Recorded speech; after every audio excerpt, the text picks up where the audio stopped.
একটা সময় ছিল যে সময়টা বছরের পর বছর আমি বিছানায় পড়েছিলাম। অসুস্থ হয়ে কতই না কষ্ট পেয়েছি। সেই সময়টা চারপাশে কেউ ছিল না। কত না দিন হাসপাতালে একা একা কাটিয়েছি। কত না রাত বাসার মধ্যে কষ্টে ঘুমাতে পারিনি। কত দিন বিছানায় কাতরে কাতরে কান্না করেছি। কত কষ্টের সময় গিয়েছিল। সেই সময় ছিল না আশেপাশে কোনো মানুষ। সেই সময় ছিল না দুঃখ কষ্ট ভাগ করে নেওয়ার জন্য কোনো মানুষ। আজ যখন একটু সুস্থ হয়েছি চারপাশে মানুষের আর অভাব নেই। কত মানুষ এখন ভালোবাসে, কত মানুষ এখন আসে যায়, কত মানুষ এখন খোঁজখবর নেয়। কিন্তু সেই সময়টা আমার মানুষের দরকার ছিল। ওই সময়টা কোনো মানুষই ছিল না চারপাশে। মানুষ তো দূরের কথা, কোনো গরু ছাগলও খুঁজে পাই নাই। আসলে জীবনটাই এরকম, যখন ভালো থাকবেন, যখন দিতে পারবেন, যখন করতে পারবেন, তখন দেখবেন চারপাশে কত মানুষ আছে। এখনও কত বিপদে পড়ি, আপদে পড়ি, কত ঝামেলায় থাকি, কত টেনশনে থাকি, দুঃখ কষ্টগুলো শেয়ার করার জন্য কোনো মানুষ খুঁজে পাই না। কিন্তু যেই সময়টায় দেখবেন যে একটু ভালো থাকবেন, তখন মৌমাছির মতো করে মধু সংগ্রহের জন্য কত মানুষই এসে পড়ে ঘাড়ে। যাই হোক, এই সমস্ত দুনিয়াতে মনে করেন যে এখন যে অবস্থা চলতেছে, সবার পরিস্থিতি প্রায় একই রকম। আজকে আমার হাজব্যান্ড সকালবেলা আবদুল্লাহকে মাদ্রাসায় দিয়ে আসার সময়, যেহেতু আজকে সে দিয়ে আসছিল, আমি বলছিলাম যে তুমি আমার জন্য একটু শাক নিয়ে এসো। তো সে দুই রকমের শাক নিয়ে আসছে, এক হচ্ছে পালং শাক আর হচ্ছে সরিষা শাক। শীতকালে আসলে না সব ধরনের শাক সবজি খেতে অনেক ভালো লাগে।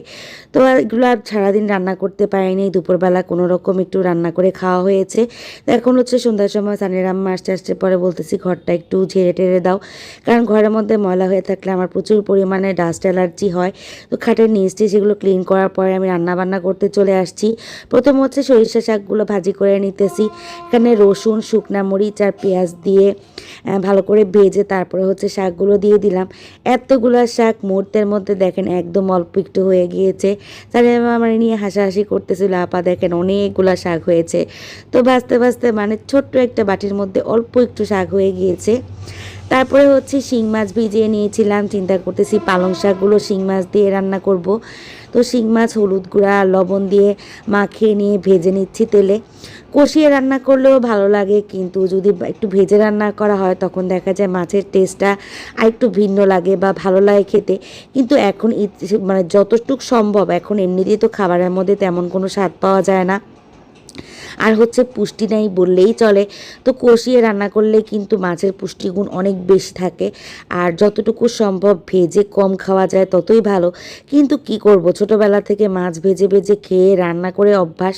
ইচ্ছা করলেই না খাবার চেঞ্জ করতে পারি না। তারপরও চেষ্টা করি একটু কম মশলায় খেতে, চেষ্টা করি একটু কষিয়ে খেতে, কিন্তু আসলে হয়ে ওঠে না।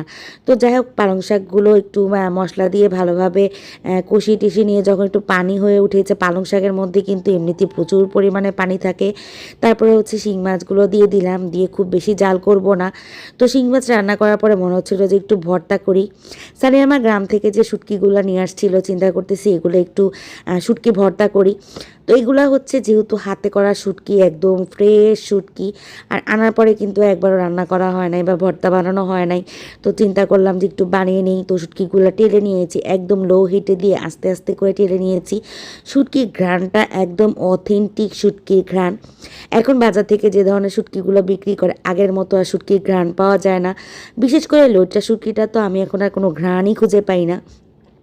তো সেই যে মরিচটা বাটার পরে হচ্ছে শুটকিটা সানের মা এটা বেটে নিচ্ছে, বেটে নেওয়ার পরে বলতেছে আপা খুব শুকনা শুকনা লাগতেছে, কারণ এটার মধ্যে তো আসলে লবণ দেওয়া নাই, তাই শুটকিগুলো হচ্ছে একদম শুকনা শুকনা ড্রাই। তো বললাম যে একটু পানি অ্যাড করো, কী করবা, কিছু করার নাই। এরপরে হচ্ছে পেঁয়াজ বললাম যে একটু ছেঁচা ছেঁচা করে দিতে।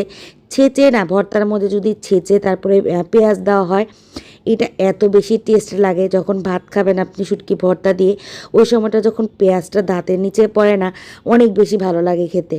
তো চিন্তা করতেছি দুপুরবেলা তো মানে আমি ভাত খাই নাই, উষানও ভাত খায় নাই। মুরগির মাংস ছিল, তো ওরা তো মুরগির মাংস দিয়ে খেয়ে নিবে। আর ওর বাবা তো দাঁত ফেলার কারণে খাবার খেতে পারতেছে না।